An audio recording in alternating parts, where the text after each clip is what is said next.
Hello, hi everyone. I hope you all are well and may divine bless us all. My dear friends, masters आप सबका बहुत बहुत स्वागत है और हम कर रहे हैं श्रीमद् भगवत गीता पे बात। तो हम दूसरे अध्याय के तीसरे भाग में थर्ड पार्ट ये बना रही हूँ मैं सेकंड चैप्टर का नाम है सांख्य योग। अब तक मैं श्लोक 19 तक जो है वो मैं वीडियो बना चुकी हूँ। नेक्स्ट है हमारा श्लोक 20 से स्टार्ट करते हैं। तो मास्टर्स जो 20th श्लोक है उसमें भगवान जी कहते हैं अर्जुन से कहते हैं कि यह आत्मा किसी काल में भी न तो जन्मता है और ना ही मरता है तथा न यह उत्पन्न होकर फिर होने वाला ही है, क्योंकि ये अजन्मा, नित्य, सनातन और पुरातन है। शरीर के मारे जाने पर भी ये नहीं मारा जाता। तो भगवान जी कह रहे हैं कि इस श्लोक में भगवान जी कह रहे हैं कि अर्जुन, ये जो आत्म तत्व है, देखिए हमने पहले भी कहा है कि हमारा शरीर स्थिर नहीं है, हमारा मन भी स्थिर नहीं है। भगवान जी ने साफ कहा है कि आपके भीतर वो जो स्थिर तत्व है, यदि आप उसकी खोज कर पाएँ तो वो स्थिर तत्व ही आत्म तत्व है। जो बदल रहा है वो आत्मा के क्षेत्र में नहीं आता। जैसे शरीर, मन, भावनाएं, विचार ये आत्मा के क्षेत्र में नहीं आते। तो वो कहते हैं कि इनके अलावा जो कोई स्थिर तत्व आपको कभी महसूस होगा, जो आपको लगता है कि कभी नहीं बदलता, वही आत्मा है। तो भगवान जी कहते हैं कि जो स्थिर तत्व है, क्योंकि वो स्थिर है, स्थायी है, वही सत्य है। तो ना तो वो कभी उत्पन्न होता है, क्योंकि देखो उत्पन्न कौन होता है? जिसमें अस्थिरता होती है। अस्थिरता जैसे कि बचपन है, बचपन में अस्थिरता रही, जवानी आई, फिर फिर मिड एज आई, फिर बुढ़ापा आया, है ना? तो अस्थिरता चल रही है। तो जिसमें अस्थिरता है यानी जो टेम्परेरी है, जिसको हम कह सकते हैं कि जो चेंजेबल है, राइट? तो उसकी ही क्या हो सकती है? डेथ हो सकती है और उसका ही बर्थ हो सकता है। लेकिन जो क्या है, जो हमेशा ही स्टेबल है, स्थिर है, सत्य है, अनचेंजेबल है, वो तो कभी नहीं बदलेगा। कि जब कभी बदलेगा नहीं तो उसकी जन्म और मृत्यु का सवाल ही नहीं उत्पन्न होता। भगवान जी कहते हैं कि अर्जुन, यही जो आत्म तत्व है, यानी यही जो आत्मा है, यही क्या है आपकी बहुत जब कोई नहीं था तो भी केवल यही आत्म तत्व विराजमान था, और शरीर के मारे जाने पर भी यह तत्व नहीं मरता है। यानी आत्मा को कुछ नहीं होता, शरीर के मरने पर भी आत्मा को कुछ नहीं होता। क्यों नहीं होता? क्योंकि वो अनचेंजेबल है, उसमें कोई चेंज हो ही नहीं सकता है। वो जैसे है वो वैसे ही रहेगा, चाहे किसी की मृत्यु हो, चाहे किसी का जन्म हो, राइट? अगला जो श्लोक है उसमें कहते हैं कि हे पार्थ पुत्र अर्जुन, जो पुरुष इस आत्मा को नाश रहित, नित्य, अजन्मा और अव्यक्त जानता है, वे पुरुष कैसे किसको मरवाता है और कैसे किसको मारता है। अब यहाँ पे पुरुष शब्द का अर्थ फिर अगेन मैं बता चुकी हूँ। पुरुष अर्थात नॉलेजेबल पर्सन, ज्ञानवान, ज्ञानी जो होता है। तो वो भगवान जी कहते हैं कि हे प्रथापुत्र अर्जुन, यानी कि हे अर्जुन, जो ये जो आत्मा है, जो अर्जुन है वो शोक कर रहे हैं। तो भगवान जी कहते हैं कि जो ज्ञानी पुरुष ये जानता है कि आत्मा को कभी भी नष्ट नहीं किया जाता, ना ही आत्मा कभी जन्मती है, ना ही उसकी कभी मृत्यु होती है, तो मुझे बताओ कि फिर कौन किसको मरवाता है? फिर तो कोई किसको मरवाता नहीं है, कि सब लोग एग्जिस्ट कर ही रहे हैं। वो तो कभी भी नष्ट होने वाले नहीं है। उनके भीतर जो स्थिर चिरस्थायी तत्व है, आत्म तत्व, वो तो कभी नष्ट होने नहीं वाला है। तो भगवान कहते हैं कि फिर इसमें सोचना क्या है, कौन किसको मार रहा है? तुम्हें क्यों लग रहा है कि तुम उनको मारोगे, राइट? जैसे मनुष्य पुराने वस्त्रों को त्याग कर दूसरे नए वस्त्रों को ग्रहण करता है, वैसे ही जीवात्मा पुराने शरीरों का त्याग कर नए शरीरों को प्राप्त होता है। तो भगवान कह रहे हैं कि भाई सिंपल सी बात है, देखो कि आत्म तत्व तो अनचेंजेबल है, वो कभी चेंज नहीं होगा। जैसे मनुष्य मनुष्य एक ही है, लेकिन बार बार हर दिन कपड़े चेंज करता है, तो जब जब पुराने कपड़े फट जाते हैं उनको वो क्या करता है, यानी नहीं डालता, यूज़ नहीं करता, यूजेबल नहीं होते उसके, तो वो क्या करता है, उनको फेंक देता है, किसी को दे देता है, या कुछ भी जो भी उसको ठीक लगता है वैसे करते हैं। तो वैसे कह रहे हैं कि भगवान कह रहे हैं कि जैसे हम पुराने कपड़े हो जाते हैं उसका त्याग करते हैं, जब हमारा शरीर ये जर्जर हालत में हो जाता है, जब ये काम करने योग्य नहीं रहता, जब जब इसमें प्रत्येक जो शक्ति है वो क्षीण हो जाती है, तो उस समय आत्मा अपने शरीर का त्याग करके नए शरीर को धारण करती है। अर्थात केवल शरीर बदलता है, आत्म तत्व नहीं बदलता। और लोग जो हैं वो विलाप करते हैं किसी के जाने पर। वो किसका विलाप करते हैं? उसके शरीर के जाने का विलाप करते हैं, उसके जाने का विलाप नहीं करते, क्योंकि वो तो कभी गया ही नहीं है, राइट? किसका विलाप कर रहे हैं? कि ये शरीर नष्ट हो गया। शरीर के रिश्ते हैं, फिजिकल बॉडी से रिलेटेड रिश्ते हैं, बॉडी तक ही सीमित हैं। जो कोई भी रोता है वो शरीर के लिए ही रो रहा है, क्योंकि अगर आत्मा के लिए रोते तो उनको पता है कि आत्मा तो कभी बदलती नहीं, वो तो एग्जिस्ट करती ही है। तो भगवान जी कह रहे हैं कि आत्मा आत्मा जैसे हम कपड़े बदलते हैं वैसे वो केवल शरीरों को बदलती रहती है। इस आत्मा को शस्त्र नहीं काट सकते, इसको आग नहीं जला सकती, इसको जल नहीं गला सकता और वायु नहीं सुखा सकती। भगवान कहते हैं ये एक तत्व ऐसा स्थिर तत्व है कि इसको ना तो कोई काट सकता है, ना कोई इसको जला सकता है, ना ही गला सकता है, ना कोई सुखा सकता है। अपने भीतर उस तत्व की खोज करने से मास्टर्स हमें यह एहसास होंगे कि आत्म तत्व क्या है, वो एक्सप्लेनेशन से परे है।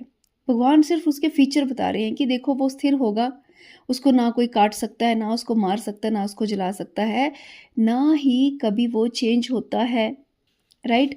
तो भगवान उसके केवल गुण बता रहे हैं, वो एग्जैक्ट नहीं बता रहे कि आत्मा क्या है, केवल उसके गुण के उसमें ये गुण हैं। यदि आपके भीतर कभी कोई ध्यान करते समय कोई ऐसा तत्व आपको जान पड़े कि यार ये तो सदैव होता है और ये कभी नहीं बदलता, तो वही आत्म तत्व होगा। राइट। अगले श्लोक में कहते हैं भगवान जी, क्योंकि ये आत्मा अछेद्य है, ये आत्मा अदाह्य है, अक्लेद्य है और निस्संदेह अशोष्य है, तथा ये आत्मा नित्य सर्वव्यापी अचल स्थिर रहने वाला और सनातन है। भगवान जी कहते हैं कि ये आत्मा जो तत्व है इसका कोई कुछ नहीं बिगाड़ सकता, ये सर्वव्यापी है, हर जगह मौजूद है, ये नित्य है, अचल है, स्थिर है, स्टेबल है, अनचेंजेबल है। और सबसे इम्पोर्टेंट बात जो भगवान जी ने कही है कि ये कांस्टेंट है ना, सनातन है, मतलब ये ऐसा तत्व है जो कांस्टेंट है, मतलब सभी में मौजूद है। ऐसा नहीं है कि आत्मा केवल तुम में है, मुझ में है, नहीं। भगवान जी कह रहे हैं कि ये क्या है, कॉन्स्टेंटली हर किसी में मौजूद है, ये सर्वव्यापी है और सनातन है, यानी कांस्टेंट है, इमूवेबल है, हर जगह हर कण में ये पाया जाता है, ये वो तत्व है। हम ये नहीं कह सकते कि केवल मनुष्यों में ही आत्म तत्व है, या केवल जानवरों में है, या केवल पेड़ों में। वो कहते हैं हर कण में है, वो सर्वव्यापी अर्थात वो हर कण में है। हमें केवल लगता है कि जो निर्जीव वस्तुएं हैं उनमें शायद आत्मा नहीं है, नहीं, उनमें आत्मा है। हाँ, उनमें मन नहीं है। मन जो है, जो मेंटल फोर्स है, वो मूव करती है किसी भी बॉडी को। तो mind is a force required for movement. Right. तो जो निर्जीव वस्तुएं हैं उनमें आत्म तत्व है, लेकिन उनमें वो फोर्स जिसे हम माइंड कहते हैं, जिसे हम मन कहते हैं, वो उसमें नहीं है, इसलिए वो मूव नहीं कर पाती। बट डजेंट मीन कि उनमें आत्मा नहीं है। आत्मा कोई ऐसी कोई मतलब वो नहीं है, कोई चीज़ नहीं है, वस्तु नहीं है जो किसी से निकलेगी। नो, आत्मा तत्व अलग है और मन अलग चीज़ है। मन मूविंग फोर्स है, जबकि आत्मा क्या है, स्टेबिलिटी है, स्टेबल फोर्स है। माइंड ऑलवेज चेंजेबल है, वाइल जो आत्म तत्व है वो कभी भी चेंज नहीं होता, वो अनचेंजेबल है। तो जितनी भी निर्जीव वस्तु है उसमें आत्म तत्व तो मौजूद है, लेकिन उसमें जो माइंड है, जो मूविंग फोर्स है, जिसको हम सतरज और तमस कहते हैं, इन तीनों की वजह से ही मूवमेंट होती है, वो उसमें मौजूद नहीं है। दैट्स वाई वो मूव नहीं करते। तो हमें लगता है कि शायद वो लिविंग नहीं है, बट यस, आत्म तत्व उनमें भी पाया जाता है। भगवान जी ऐसा कह रहे हैं। राइट। तो वो नेक्स्ट उसमें कहते हैं कि भगवान जी कहते हैं कि ये आत्मा अव्यक्त है। राइट। ये आत्मा अचिंत्य है और ये आत्मा विकार रहित है। इससे हे अर्जुन, इस आत्मा को उपयुक्त प्रकार से जानकर तू शोक करने को योग्य नहीं है, अर्थात तुझे शोक करना उचित नहीं है। भगवान जी कह रहे हैं कि आत्मा अव्यक्त, अनमैनिफेस्टेड है, वही उसको हम मैनिफेस्ट ही नहीं कर सकते। राइट। अनमैनिफेस्टेड है, विकार रहित है, उसमें कभी कोई विकार नहीं आ सकता। अर्थात पाप पुण्य की परिभाषा भगवान ने यहाँ पे खत्म कर दी।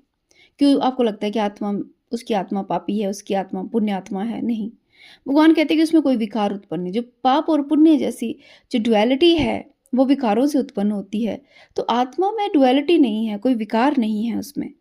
राइट। तो कहते हैं कि आत्मा को इस प्रकार से जानो अर्जुन कि वो एक वो तत्व है जो कण कण में मौजूद है, स्टेबल है, विकार रहित है।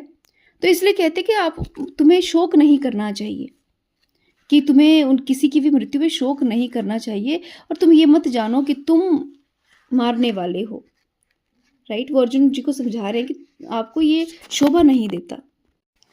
देखो फिर ये तो भगवान ने समझा दी आत्मा की हाई प्रोफाइल डेफिनेशन कि भाई इसको ऐसे जानो, ऐसे जानो, ऐसे जानो। अब नॉर्मल पर्सन को हम समझाएँगे तो वो क्या कहेगा कि ये भई मेरे समझ में नहीं आ रहा, ये आत्म तत्व क्या चीज़ है, राइट?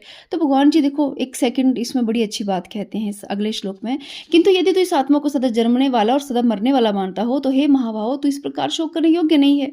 भगवान जी कहते हैं देखो वैसे तो आत्म तत्व जो है वो विकार रहित है, स्टेबल है। उसके लिए तुम्हें शोक नहीं करना चाहिए। लेकिन फिर भी तुम्हें लगता है कि नहीं मुझे समझ नहीं आ रहा, क्योंकि जब तक एक्सपीरियंस नहीं करेंगे समझ नहीं आएगा। तो भगवान कहते हैं कि लेकिन फिर भी अगर तुम्हें लगता है कि नहीं मरने मतलब आत्मा जो है वो जन्म लेती है और फिर मृत्यु उसकी होती है, ये नहीं कि तुम मानते हो कि आत्मा जो है वो मरती भी है और जन्म भी लेती है। भगवान कहते हैं तो भी तुम्हें शोक करने की आवश्यकता नहीं है।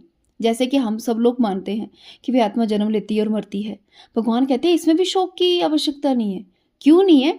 क्योंकि इस मान्यता के अनुसार अगले श्लोक में भगवान कह रहे हैं क्योंकि इस मान्यता के अनुसार जन्मे हुए की मृत्यु निश्चित है और मरे हुए का जन्म निश्चित है।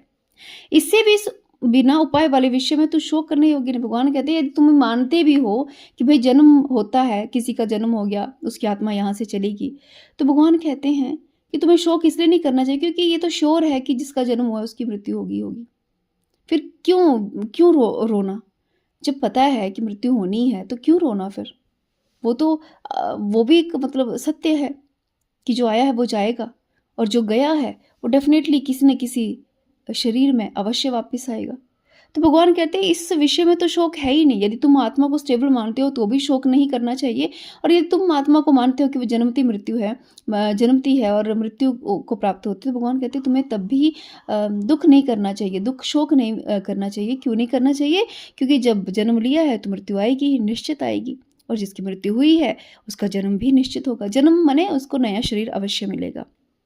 तो अगले श्लोक में कहते हैं कि हे अर्जुन, संपूर्ण प्राणी जन्म से पहले अप्रकट थे और मरने के बाद भी अप्रकट होने जाने वाले हैं, केवल बीच में ही प्रकट होते हैं। ऐसी स्थिति में क्या शोक करना? भगवान कहते हैं देखो कभी सोचा है तुमने कि जन्म से पूर्व जब इन मनुष्यों का जन्म नहीं हुआ था तब ये लोग कहाँ थे? और कभी तुमने सोचा है कि जब इनकी मृत्यु होगी तब ये लोग कहाँ जाएंगे? तो भगवान कह रहे हैं कि देखो जितने भी तुम्हें दिख रहे हैं तुम्हारे प्रियजन, ये जन्म इनके जन्म से ये पहले कहाँ थे, कभी इस पे विचार करो, और इनकी मृत्यु के बाद ये कहाँ होंगे, इस पे विचार करो। तो भगवान कहते हैं कि ये सिर्फ थोड़े टाइम के लिए हमें प्रकट हुए हैं, यानी इस पृथ्वी पे हमें दिखे हैं, बट एक्चुअली में एग्जिस्ट नहीं करते। ये अगर परमानेंट एग्जिस्ट करते होते ये परमानेंट ही होते, फिर आने जाने का, पृथ्वी से आने जाने का सवाल ही उत्पन्न नहीं होता। तो भगवान कहते हैं ये सिर्फ उत्पन्न हुए ना, प्रकट हुए हैं, यानी कुछ टाइम के लिए, इनका एक लिमिटेड टाइम है। जैसे होता है ना कि पानी में पानी का जो बुलबुला है वो प्रकट होता है और फिर वो चला जाता है। तो भगवान कह रहे हैं कि वैसे ही इस बहुत बड़े महासागर में, यानी इस आत्मा रूपी महासागर में कुछ सालों के लिए ये मनुष्य के शरीर में आए हैं और फिर उसके बाद ये उसी आत्म तत्व में विलीन भी हो जाएंगे। तो फिर अगले श्लोक में भगवान कहते हैं कि कोई एक महापुरुष ही इस आत्मा को आश्चर्य की भांति से देखता है, और वैसे ही दूसरा कोई महापुरुष ही इसके तत्व का आश्चर्य की भांति वर्णन करता है, और तथा दूसरा कोई अधिकारी पुरुष ही इसे आश्चर्य की भांति सुनता है, और कोई कोई तो इसे सुनकर भी नहीं जानता। तो भगवान कहते हैं कि देखो कोई विरला होता है, कोई ही ऐसा महापुरुष, पुरुष नहीं कहा है भगवान ने यहाँ पे, ज्ञानी नहीं कहा, महाज्ञानी। कहते कोई महाज्ञानी ही है जो इस चीज को कि भाई देखो जन्म से पहले कहाँ थे और जन्म के बाद कहाँ होंगे, इस चीज को वो सोचता है, यानी इस घटना को वो सोचता है और वो आश्चर्य करता है कि यार ये सब क्या है। कहते और फिर कोई कोई महापुरुष ऐसा भी होता है जो इसको तत्व की भांति देखता है, वही जानता है कि आत्म तत्व है। कहते वो भी कोई विरला ही होता है। और कोई कहते कोई पुरुष ऐसे भी होते हैं जो इन बातों को बहुत ध्यान से सुन के बहुत आश्चर्य से भरते हैं कि यार बात कितनी सच है। और भगवान कहते हैं कुछ लोग ऐसे भी हैं जिनको बहुत कुछ ज्ञान दिया जाता है लेकिन फिर भी वो ज्ञान को समझ नहीं पाते। देखो भगवान ने बड़ी क्लियर बात की है कि ज्ञान सुनना और ज्ञान को धारण करना दो अलग चीज़ें हैं। आप कितना मर्जी कुछ पढ़ लो, उपनिषद पढ़ लो, आप वेद पढ़ लो, आप वेदांत पढ़ लो, आप गीता पढ़ लो, जितनी प्रकार की गीताएं हैं उनको पढ़ लो, पढ़ने से कुछ नहीं होगा। आपको उनको जो आपने पढ़ा है उस पर चिंतन मनन भी करना है। भगवान एक एक शब्द यहाँ पे क्लियर कर रहे हैं कि आपको चिंतन किस बात पे करना है। इस बात पे करना है कि जो जन्म से पहले हम लोग कहाँ थे, हमारे जन्म से पहले हम लोग कहाँ थे, और कल को जब अगर मृत्यु आएगी तो हम लोग कहाँ जाएंगे।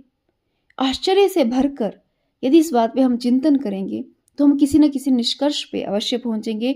अगर निष्कर्ष में ना पहुंचे तो कुछ ना कुछ हम स्वयं अनुभूति जरूर करेंगे, राइट। तो भगवान जी कह रहे हैं कि चिंतन मनन करना आवश्यक है। तो ज्ञान को सुनना या ज्ञान को मतलब ज्ञान नहीं हो जाना, जिसको हम कहते हैं रोट मेमोरी लेके पढ़ी पढ़ाई बातें कहना, वो तो आसान है। तो भगवान ने कहा है कि महापुरुष कोई विरला ही है जो इन चीज़ों को आश्चर्य से सुनता है और सुन के उन पे चिंतन मनन करता है और फिर वो कोई एक्सपीरियंस पाता है। तो अगले श्लोक में कहते हैं कि हे अर्जुन, ये आत्मा सबके शरीरों में सदा ही अवध्य है, इस कारण संपूर्ण प्राणियों के लिए तू शोक करने योग्य नहीं है। तो भगवान कहते हैं कि हे अर्जुन, ये जो आत्मा है इसको कोई नष्ट नहीं कर सकता, कोई नष्ट नहीं कर सकता, किसी में ये शक्ति ही नहीं है। तो कहते हैं इसीलिए इस पे शोक नहीं करना चाहिए। आत्म तत्व को जिस भी मान्यता से तुम मानो, यदि इसको तुम तत्व के रूप में जानते हो कि सर्वव्यापी है, तो भी शोक करने योग्य नहीं है।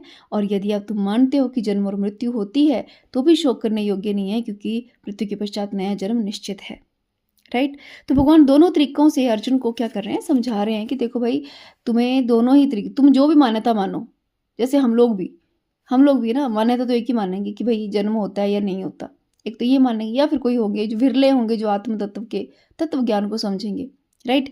तो कहते हैं कि दोनों ही बारे में शोक करने का कोई कारण नहीं है, क्योंकि मान के चलो कि जो भी आपके आसपास हैं वो आज हैं, कल को नहीं हो सकते हैं, कल को आप भी नहीं होंगे, राइट। तो मास्टर आज के लिए इतना ही करते हैं। बाकी नेक्स्ट जो लेसन रहेगा, नेक्स्ट जो वीडियो आएगी उसमें हम आगे के श्लोकों की डिस्कशन करेंगे। तब तक थैंक यू सो मच।